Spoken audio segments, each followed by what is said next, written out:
Innal hamdalillah nahmaduhu wa nasta'inuhu wa nastaghfiruh wa na'udzu billahi min syururi anfusina wa min sayyiati a'malina may yahdihillahu fala mudhillalah wa may yudlil fala hadiyalah.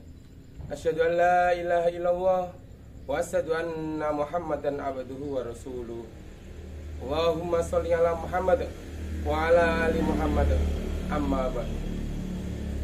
Pemirsa MMPK Keteng TV yang dirahmati oleh Allah Subhanahu wa taala.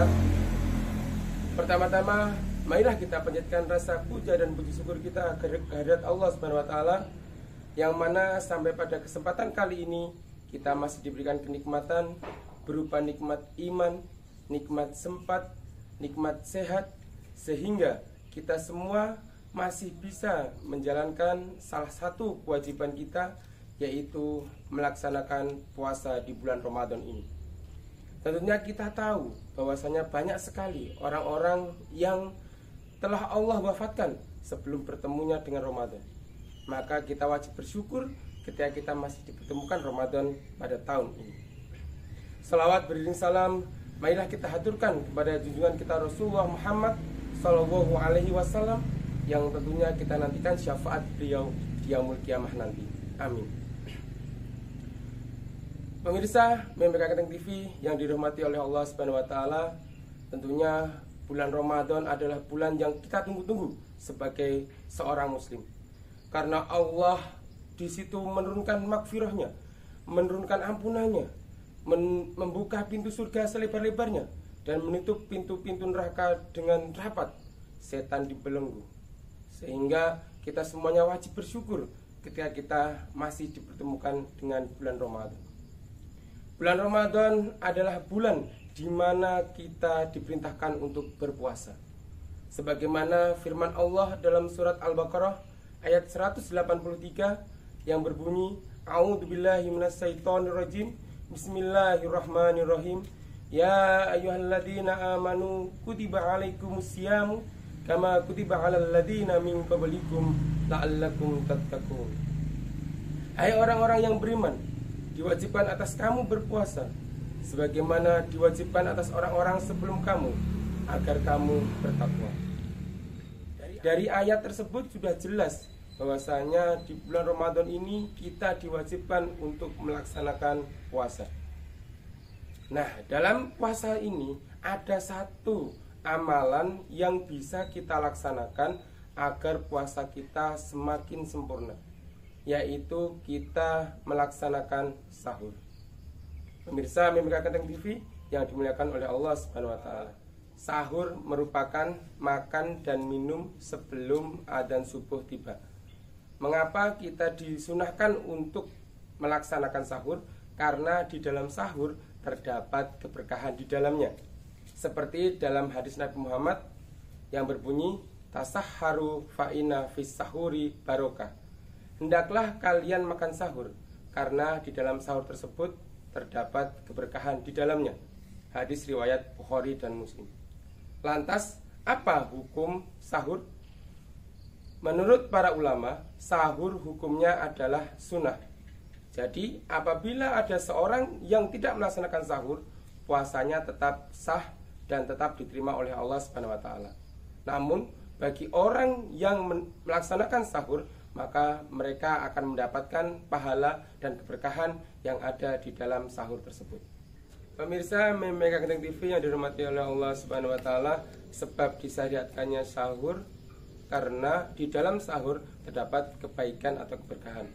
Setidaknya ada beberapa kebaikan atau keberkahan yang didapat bagi orang-orang yang melaksanakan sahur. Di antaranya yaitu, 1.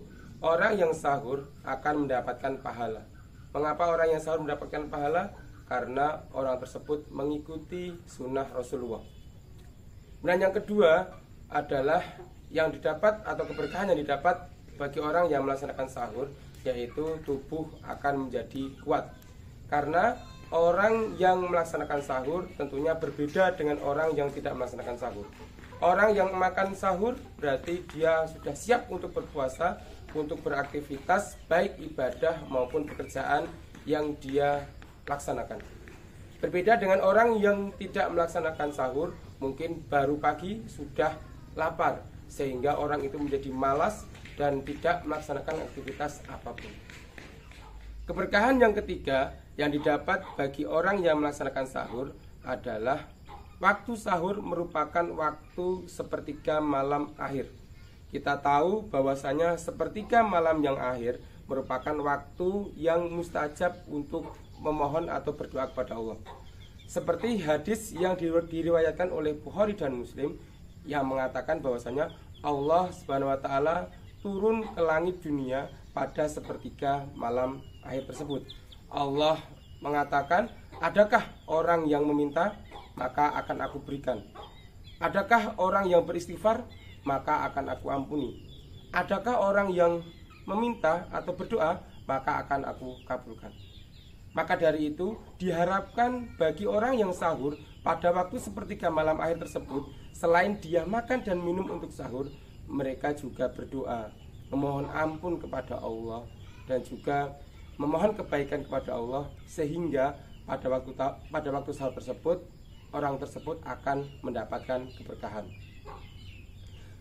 Kemudian keberkahan yang keempat, yaitu orang yang melaksanakan sahur akan dimudahkan untuk melaksanakan sholat subuh secara berjamaah.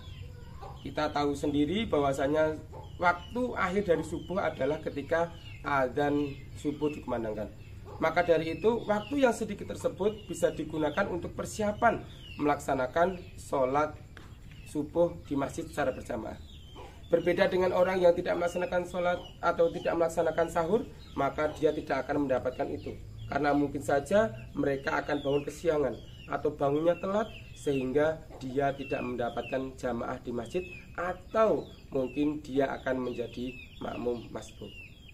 Pemirsa MMK Keting TV yang dirahmati oleh Allah Subhanahu wa taala, itulah beberapa keberkahan yang didapat bagi orang yang melaksanakan sahur.